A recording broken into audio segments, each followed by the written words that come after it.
El Departamento de Estado de Estados Unidos anunció la designación del Barrio 18 como organización terrorista extranjera y global, especialmente designado en cumplimiento de la sección 212 de la Ley de Inmigración y Nacionalidad y de la orden ejecutiva de Trump. La pandilla, considerada una de las más grandes de América Latina, ha perpetrado ataques armados contra personal de seguridad, funcionarios públicos y civiles en países como El Salvador, Honduras y Guatemala, lo que la convierte en una de las estructuras criminales más violentas de la región. Con esta designación, buscan interrumpir las fuentes de financiamiento de la pandilla y limitar sus operaciones transnacionales, incluidas actividades vinculadas al narcotráfico, la extorsión y el sicariato. A través de un comunicado de prensa, el Departamento de Estado señaló que Estados Unidos seguirá protegiendo a su nación, manteniendo las drogas ilícitas fuera de sus calles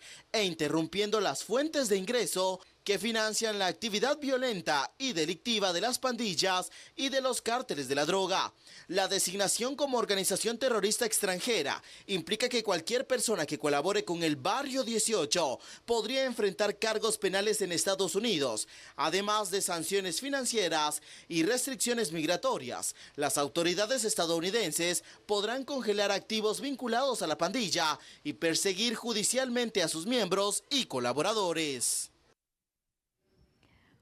Una noticia bastante fuerte a nivel de seguridad que merece un espacio para que lo podamos abordar y analizar aquí en A la Medida. Hoy le damos la bienvenida a Max Santa Cruz, que nos estará acompañando con este análisis. Max, ¿cómo te encuentras? Buenas noches, gracias por estar con nosotros. No, un verdadero gusto, Sandy, un placer encontrarnos en un día no habitual del análisis, pero por supuesto encantado de estar también con la teleaudiencia de A la Medida.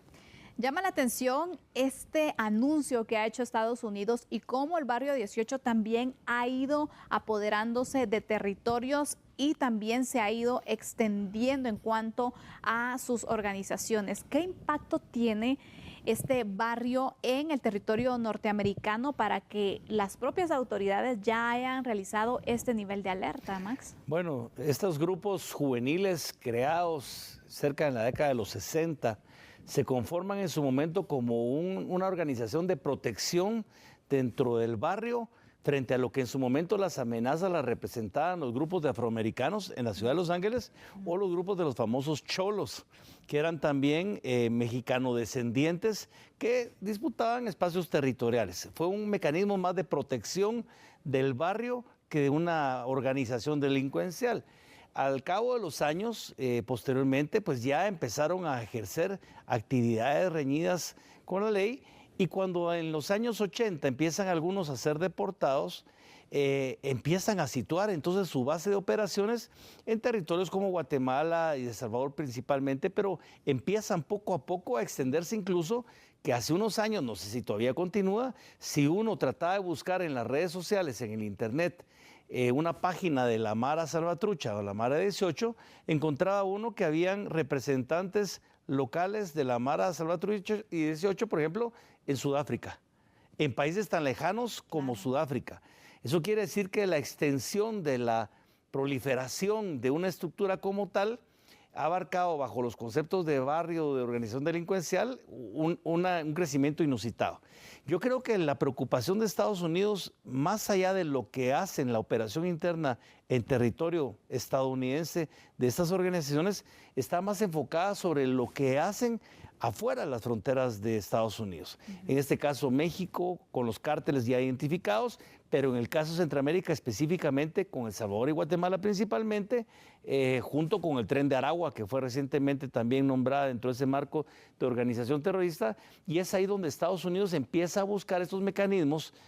internacionales que incluso el presidente Trump hoy en Naciones Unidas reafirma sobre esa identificación de organización terrorista a estos grupos para poder tener de alguna forma la legislación estadounidense las justificaciones necesarias para combatirlo con todos los recursos que Estados Unidos considere necesarios. Es muy importante, pero también, ¿cuál crees que puede ser el motivo por el que el Barrio 18 ha ido ganando terreno y se está interesando mucho en poder establecerse también en territorio norteamericano? En Guatemala sabemos cuáles un poco los delitos en los cuales están inmersos, lo que está afectando en tema de seguridad, pero ¿cuál podría ser el interés para establecer en Estados Unidos? Yo creo que si nos vamos a cualquier lado de la frontera, pero en Estados Unidos, si nos enfocamos en ello, los cárteles de la droga, los grandes cárteles de la droga tienen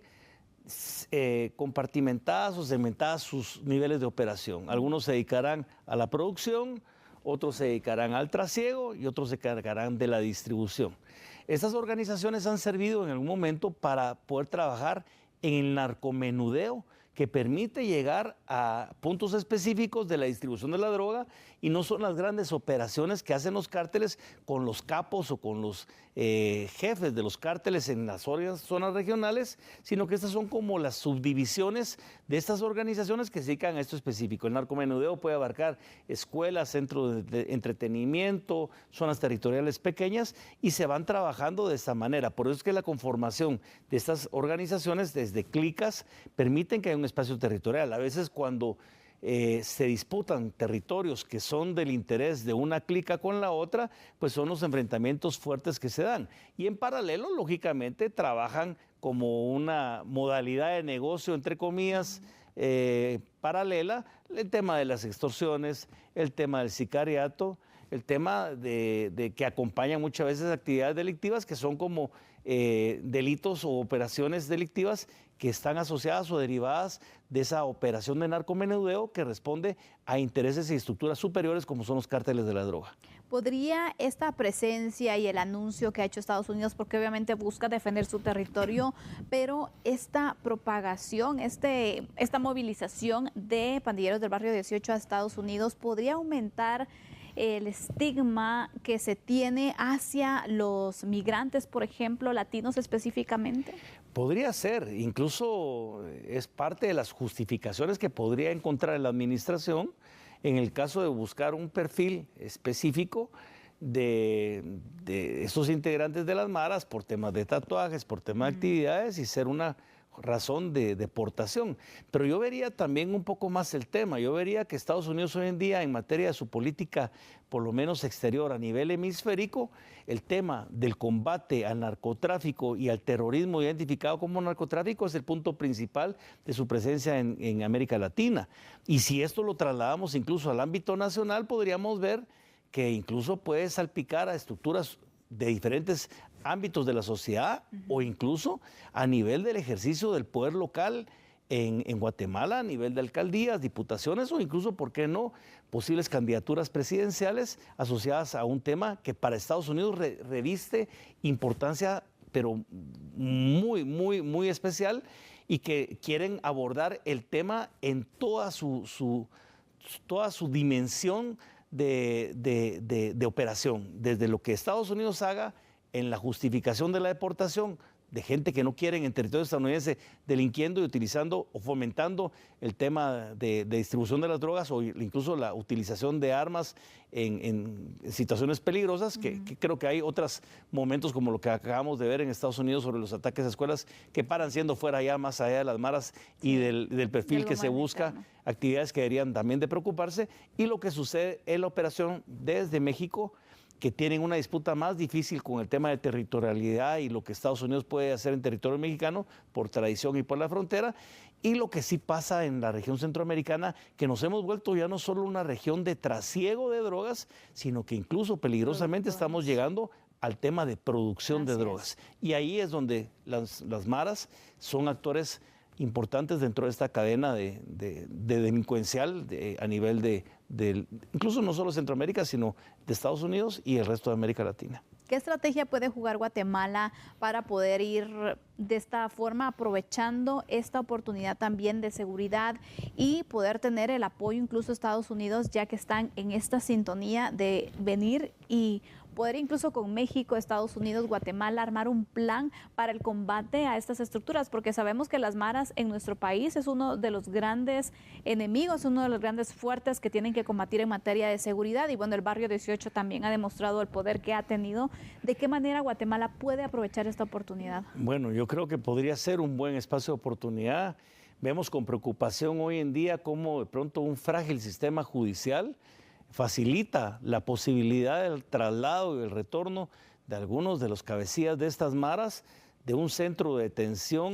de máxima seguridad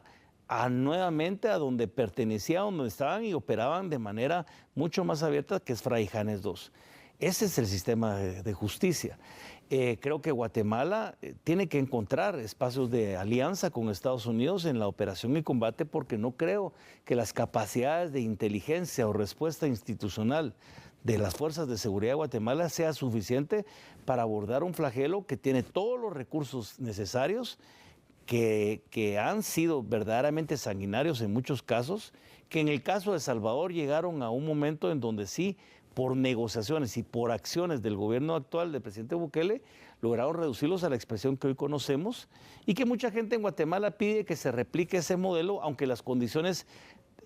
incluso del qué hacer delincuencial son diferentes, lo que sucede en Guatemala o en El Salvador. Pero creo que Guatemala puede aprovecharlo. Estados Unidos no ha dejado de poner un ojo de interés en territorio guatemalteco. Hay que ver que la construcción o lo que se ofrece en los próximos 20, 30 años de una infraestructura estratégica como son puertos o son trenes, ferrocarriles, responden más a un diseño de desarrollo económico del país, que puede ir aunado a esto, a un tema estratégico militar o de presencia territorial que permita en esa lógica trasladar posiblemente tropas del Pacífico al Atlántico de manera más simple. Eso quiere decir la posibilidad de una presencia mayor dentro del espectro de cooperación y en respeto a la soberanía de Estados Unidos, colaborando con las fuerzas nacionales para poder verdaderamente poner una contención al freno del narcotráfico. Recordemos que muchos cárteles de México han tratado de cruzar la frontera hacia el lado de Guatemala, lo vimos hace pocos meses o semanas en la Mesilla, y eso es parte de la presión que van ejerciendo en México, y que no queremos que en el lado guatemalteco se vuelva un territorio abierto y libre, y en donde puedan operar estos cárteles con la sociedad que puedan tener con estas mismas pandillas a nivel territorial. Así que de esta manera es como el Barrio 18 ha sido declarado como una organización terrorista por parte de los Estados Unidos. Aquí hemos abordado varios aspectos que son importantes para analizar esta situación y esta noticia que impacta a nivel mundial. Con esto vamos a hacer una pausa. Regresamos en breve para continuar en el análisis con Max Santa Cruz. Ya volvemos.